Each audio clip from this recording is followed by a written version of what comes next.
First off, I'd like to say thank you to the Yukon government and Invest Yukon for having Junior Mining Hub here. We're really happy with the opportunity to be able to present. What we're going to do today is a little bit different than most. It's going to be a live feed using our platform to kind of drive into the Tombstone Gold Belt, check out some of the different tools that investors can use on here to kind of keep up to date on what's happening in real time. So many of you may know or receive our daily email. So what this looks like here is a little bit different from most, is we actually categorize everything through drilling results. We shed a little bit more light on it in the morning by ranking all the drill intercepts, drilling updates, M&A, financials, exploration updates. It's just a really great way to break things down in the morning and get some color into the day. What's also unique about what we do here is this is kind of a byproduct of what we actually do. So we had some really great results out of Snowline and Fireweed this morning. So when you click on this, you can actually drive into the project location.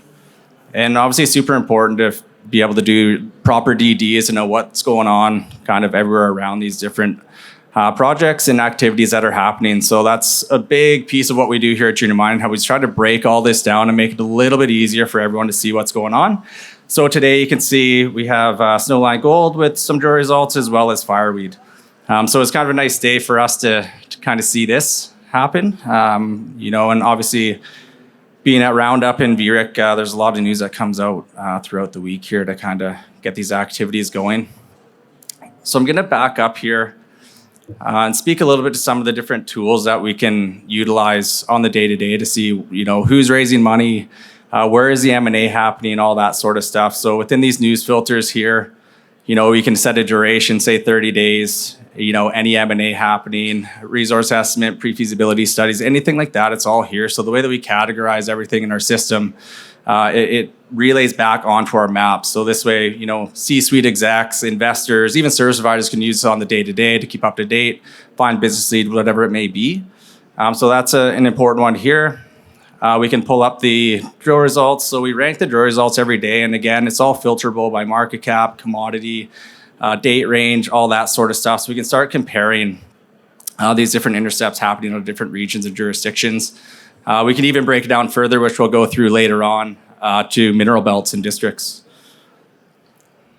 And finally, a big piece of what we do here is we're trying to help investment and support it.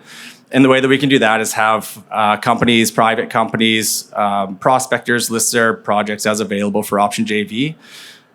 Me being a geo by trade, I've optioned projects myself, and there needs to be a system here that's kind of cohesive that you can see what's happening, what activities are happening, because it's so important to know so that you can make decisions when you do decide to option different projects.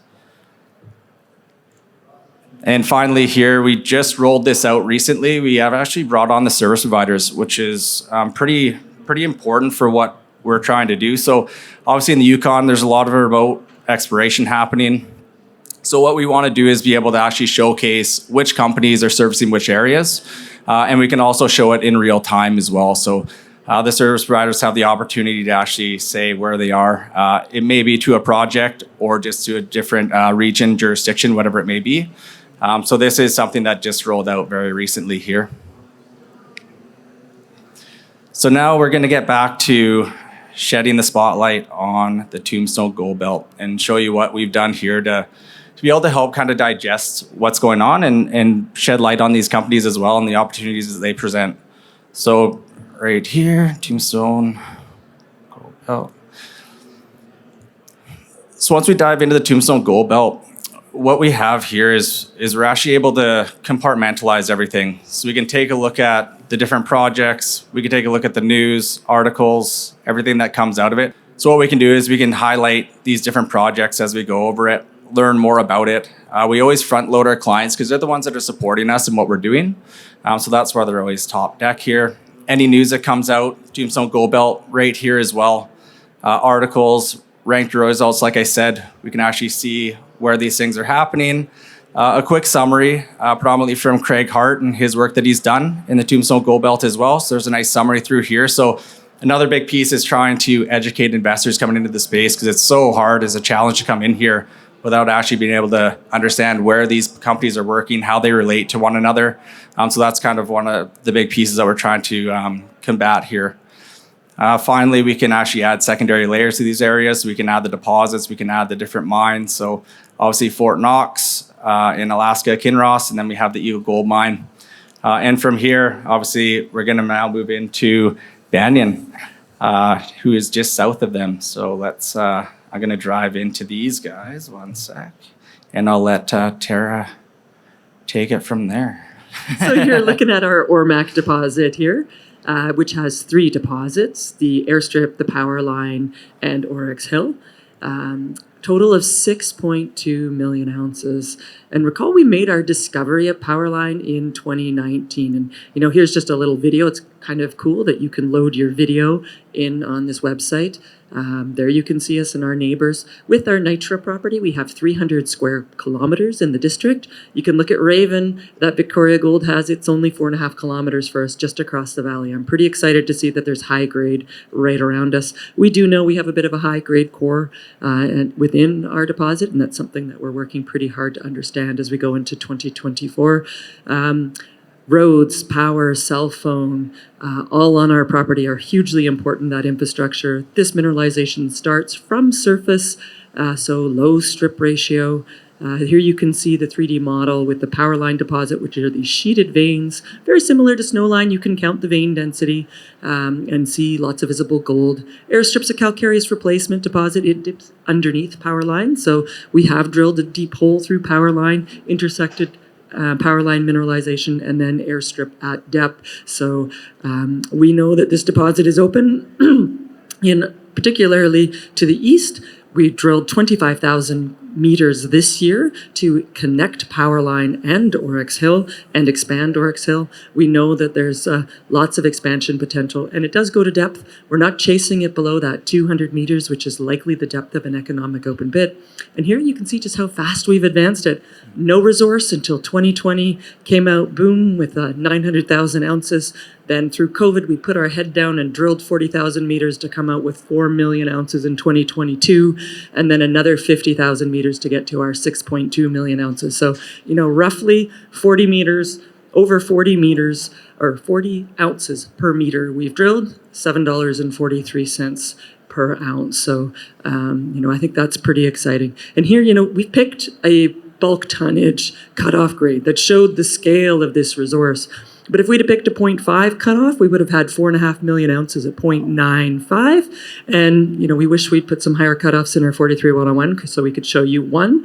But we've looked at that and we've modeled, where would the pits be where that higher grade cutoffs are. And then we've superimposed that with some of the work that we've done with some high-level scoping studies on where your phase 1 mining would be. And then combine that with some geology, what we know about that. And, that's really guiding where we think if we want to drill out to infill and get some of our highest grade, where we might target that in 2024. We've worked hard to strategically position this property. There are not very many projects like ours. Find me another 6.2 million ounces with a road, power, 2 operating mines right beside it, both which are looking for growth. Pretty compelling current valuation and a strong treasury. We'll have news flow. We haven't designed our whole program yet. We've got the options to continue to grow this. Some people say, hey, 8 million's not too big. Some people say focus on your high grade. We're doing a bunch of work behind the scenes to really optimize how we spend our shareholders' dollars in 2024. We've got a strong treasury, so we know we've got a program. And so it's going to be an exciting year for us.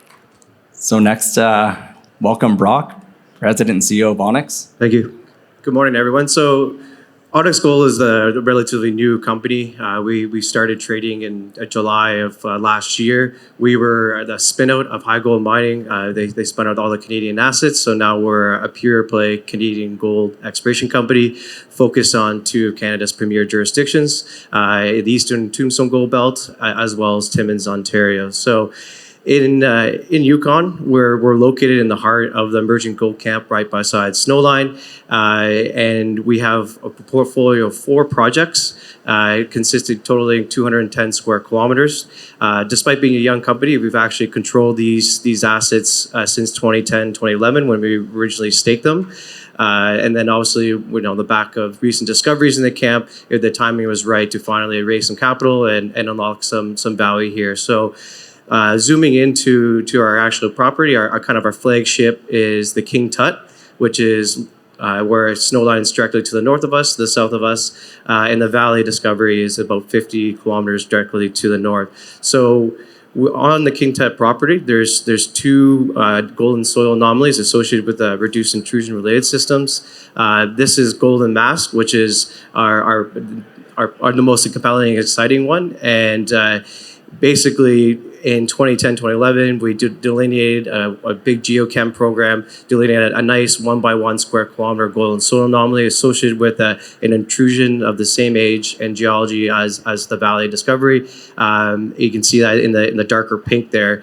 And so last summer, we went out with a maiden drill program. We completed 9 holes across the 2 targets. 7 holes were just over 1,500 meters here. We completed, and we had every hole hit within the intrusion. We didn't get the knockout grades that I think that some people were expecting right off the bat, but we flew some geophysics, some mag for the first time ever on the property, and what we saw was the intrusion itself is actually 7 times bigger than how we mapped it on surface. And so what the prize here is now is that the intrusion is significantly larger. So we have that scale potential, but also there's areas here that we see some structural complexities that we could potentially vector into some higher grades hopefully next year. So we're really excited by this potential still, and we believe this thing could be very exciting. It's right in the heart of this, like I said, the emerging gold camp. We're located close to the road here, and believe next year, this summer could be a really exciting drill program for us.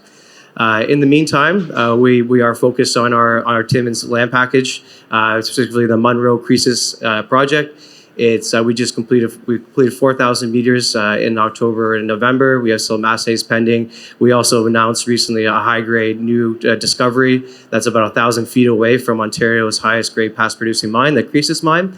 And we look forward to getting back there in next month to follow up on that discovery. So one of the compelling things, we have a really attractive valuation. We're still well-financed. But we also have that dual asset portfolio, so we can provide that year-round news flow. So we're really excited to get back to Yukon, but in the meantime, we can provide that news flow in Timmins for our shareholders and create some shareholder value.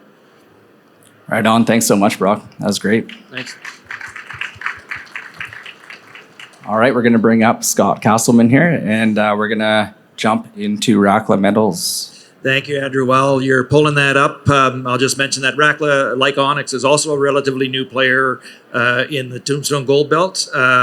We got involved because of the size of the deposits that are being mined in Alaska and Yukon, and because of the very rapid discoveries and accumulation of ounces that have happened to a number of companies working in that area. Banyan being one, Sitka Gold was able to quickly come up with a resource, and of course Snowline, which is driving a lot of the market activity and a lot of the interest in the belt.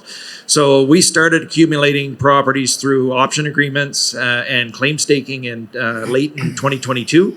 Those options we've now exercised, so we own all of our property 100%. Our primary focus is the 3 properties right at the Northwest Territories Yukon border, the Hit, Astro, and Sur.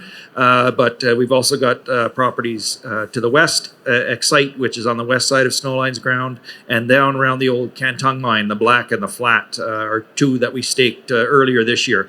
We're doing a little bit of work on all of them, but the majority of the work is in what we call the Astro-Plutonic Complex. And based on our work last year, 2023 was our first year on the ground, and we're really pleased with the results we had. So here we're looking at the intrusion that is cored around the Hit property. There was some historic work done over the years. I think the earliest work we saw done there was in 1968, and then a little bit in the 80s and 90s. First drilling 2 short holes in 1999 along the margins of the intrusion. We took a much more systematic approach based on all of that historic work and the results that we were finding there. And the area highlighted in yellow, we put a soil sample grid throughout that whole area. It measures approximately 1.5 square kilometers. And you can see, if you can see on the screen there, the chemical association in the anomaly is gold, bismuth, arsenic. And then that morphs out to anomalous arsenic further to the west. Prospecting and sampling in that area, all of the squares are anomalous gold samples from surface rocks. You can see we had numerous samples greater than 3 grams per ton. And then late in the season, we drilled our first 5 holes there. That was kind of reconnaissance style drilling, testing a number of different target areas. But when we got the results back from the holes at the far northwest, hit 3 and hit 4, we were quite impressed with those results. This is a view of that slope. So roughly in the center towards the top is where holes hit 3 and 4 were located. 3 went to the left, 4 went to the right. But you can see the nature of the talus there, which is very characteristic of what we're seeing all around that hit intrusion. There's a very high density of sheeted veins in there, and when those veins weather at surface, the sulfide weathers out, the rock breaks off into narrow platy slabs of rock. So it's very easy to map this system on surface, and we'll go to the next one. This is what it looks like in close-up. You can see the intensity of iron staining. At surface, it's mostly pyrrhotite, is the sulfide mineral there. It's magnetic, so it's easy to pick up with the magnetic survey. And you can see that each of those fractures in there would have been a vein where the sulfide has weathered out. These are some of our initial results. We got a little bit of gold in some of the other holes, but 3 and 4 really showed where we're starting to get a zone develop. Some nice intercepts in 3 where we're getting 0.6 to 0.7 grams approximately over 13 and 16 meters. Total interval there was 130 meters of 0.3.